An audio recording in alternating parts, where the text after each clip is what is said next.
Hello then, welcome to another video by LNERFan4472. Now be advised, I am a little bit under the weather, but I'm not going to let that get in my way. And today we are reviewing 45512 Bunsen, also known as a Class 7P. Now these were built by the London, Midland and Scottish Railway, but this has foreseen BR ownership, hence the BR logo on the tender and the 40,000 on the side. It was originally 5512, but the LMS locos received the designation 4 in front of every one of their numbers. Now for the price, £65. I did buy her at the North Yorkshire Moors Railway. What a bargain, what an absolute bargain. You'll see why in a minute. She's weathered, allow me to show you first. Yep, she's weathered and she's absolutely brilliant. It doesn't say super detail, but trust me, she is super detail, and for £65 DCC ready, you know, nothing can get better than this. Obviously we've got all the usual stuff: DCC ready, BR, well, LMS, 460 Patriot class, yes, they were also known as the Patriot class. Bunsen is her name, and she's weathered, and she does look beautiful weathered. So if we move the box out of the way and we bring the loco in itself, she's been prepared especially for this review. She's been cleaned, polished, and she's looking her very best, and I think she certainly does. Now let's take the tender off first and have a look at the actual locomotive itself. Now you've got to be very, very careful with this class of locomotive. There's lots, and I mean lots of parts you can break off, e.g. the cylinder cocks down here and these stairs that were glued on. They are firmly in place now. I eventually top up the glue every now and then, you know, nothing too major. And weathered sprung buffers, there's a novelty. And a real coupling, you could use that, but you'd get immensely frustrated if I just give you a closer look at that. It's like the real 3-link couplers they use. There's the front, 45512, and oh, I'll bring that. The shed was 12B. Now, unfortunately, I'm not a master when it comes to railways yet, and hopefully I find out what that shed is soon enough. And as you can see, you get a lot of money. Not money, you get a lot for your money. I mean, look at that. That is absolutely superb. If you're watching in 720p HD, please do. The detail will be brought out immensely. It is absolutely fantastic. Now, if only you could feel this, there's rivets everywhere where they're supposed to be, everywhere where you'd expect on the boiler. Sorry about that. A bird just hit the window. I'm assuming it was a pigeon because of the colour of the feathers. But it just flew into the window and I rushed outside to see if it was there, and it must have flown away. Now there's just feathers everywhere. Anyway, off subject a little bit. Yes, the locomotive is absolutely gorgeous and you do get a lot for your money. As you can see, they haven't just dumped the weathering on the wheels and smothered it everywhere. They've actually taken the care and applied it in different places so it looks immensely realistic. Obviously the connecting rods have been weathered ever so slightly. They've tried to give it a little bit of a rusting effect, a little bit of a dirt effect. And they certainly have done it.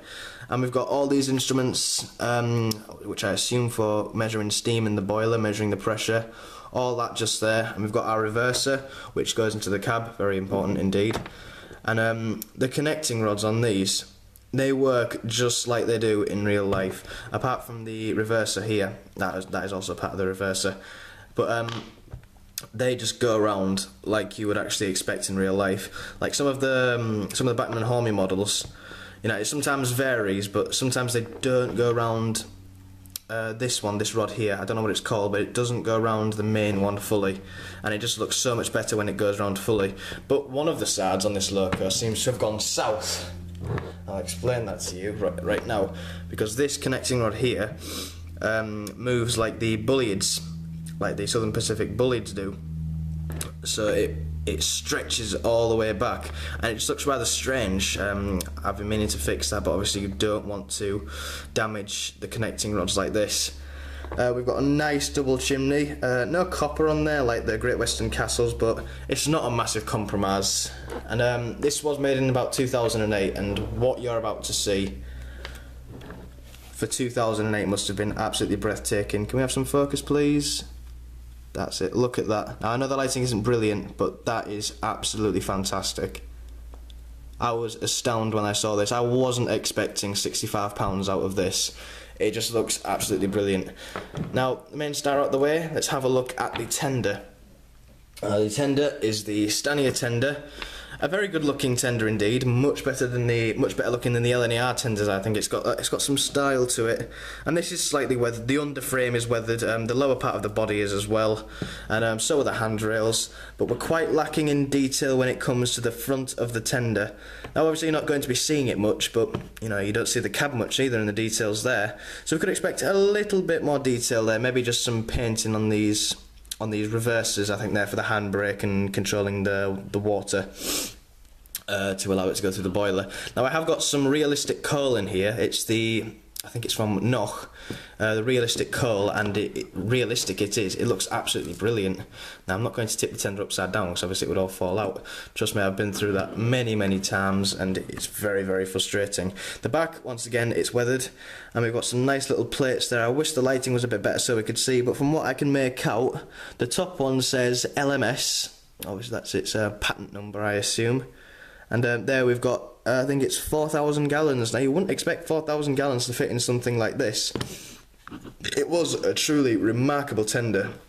Got our late British Railways logo there. And happily, there is one of these locos in preservation called the Scots Guardsman, and she's in the same livery as this. And she's an absolutely fantastic loco, but I haven't seen much of her. In fact, I have never seen her in real life. The only time I've seen her is on the internet when I've seen her transporting the Olympic flame. But this is a gorgeous class of locomotive. Really astonished by the detail and how much you get for your money. Yes, it might have been sitting on the shelf for a bit, but at the end of the day, for £65, you are getting £150 back, because it is just a truly astounding model. Now, once again, guys, thank you very much for watching indeed. I hope you enjoyed this review. Next time, we have a re-review of 7034 Inns Castle. Now, she's been a very recent loco, and she deserves a very special review, I think. Once again, guys, thank you very much for watching. See you in the next video.